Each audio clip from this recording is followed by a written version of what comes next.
السلام يا دمانتين بقى سومالي محمد بن كسو ضافها عالمك كيغا سوغنتيين ومانتو iyo maalin khamiisa 13 bishii sagaalaad 2018 qofwalba ku qoro taariikhda meel saacaduna waaxiga shafiir waa 3 barkii galabnimo insha Allah casar baa fooda lagu soo haya wararka kala haynoo dambeeyaan wixii degdega ayuun baan jeclahay markaa inaan idinla sheer gareeyo ilaa shalay ilaa doraad ilaa maanta waxaa jiray xasaasiyad kacsan nin taliya ah oo lagu dilay magaalada Abdaal degmada Sheekh ninkaas oo ka soo jeeda habar jeclo waa taliye waa gaashaanle sare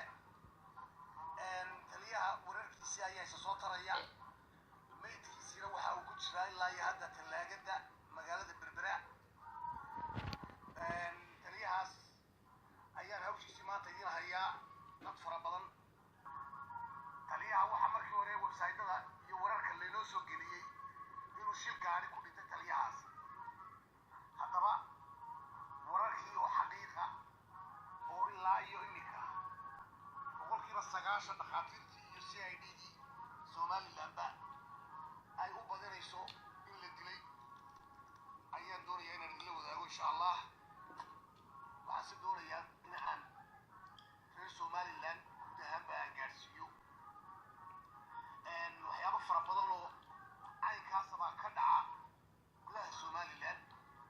shirqoollo noocaasa oo dadka iyo haldoorka iyo qaasha iyo ciidamada intaba lagu beegsanayo waxay si dawladdu waxaan mayada ka raaliya waxay taliyayaashii hore ee la laayay sidaas oo kale lagu dilay maxay ka qabatay dawladdu kullu insha Allah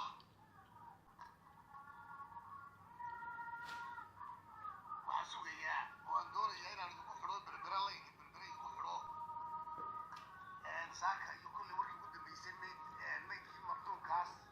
taliyahaas Cabdalle Cabdi Bibil oo ilaa iyo hadda aan la aasin jifiinu ka soo jeedayna ay taagan tahay ilaa wixii dilay taliyahan la keeno inaan la aasaynin iyo Berbera oo imika loo soo dirayo nin aanu ka shakisanahay inuu dilaalkanba ka dambeeyo oo ah taliya ku-xigeenka ciidamada qaranka Somaliland aadan fooxle la yiraahdo oo aad looga shakisan yahay ma sidaasay ahaanayaan taliyayaashii Somaliland in qaarkood ay baxsadaan oo ay Puntland u galaan maxay xukuumadda Muuse ka qabanaysaa arrimaha noocaasa boqolkiiba 9 waxaa caddaatay inuu ku baxay gacanta Ciise Muuse dan wadaagta nimanka reer Cadaawe waxaa kaloo imika xarunkiisii soo baxaya taliyihii hore ee lagu dilay magaalada Berbera Casayr oo ilaa iyo hadda dawladda iyo Kiyorotona aanay waxba ka qabanin raggii loo xirxirayna ilaa iyo hadda ay suuqa joogaan oo la sii daayayba lagu shirqoolay haddii reernimo loo shirqoolay haddii Soomaalinimada iyo Islaamnimo laga tegay waxay noqonaysaa markaa in annaguna wixii aanu doonno aanu samayno haddii ay noqoto af iyo adin iyo adduun waxaanu karaynaba laakiinse in 3 casho waxa la sugayay xukuumadda Muuse Biixi in ay dadkaas soo qabqabataa la sugayay xukuumadda Muuse Biixi wax badan baa indhaha aanu isku qabanay wax badan baanu lahay war ka daaya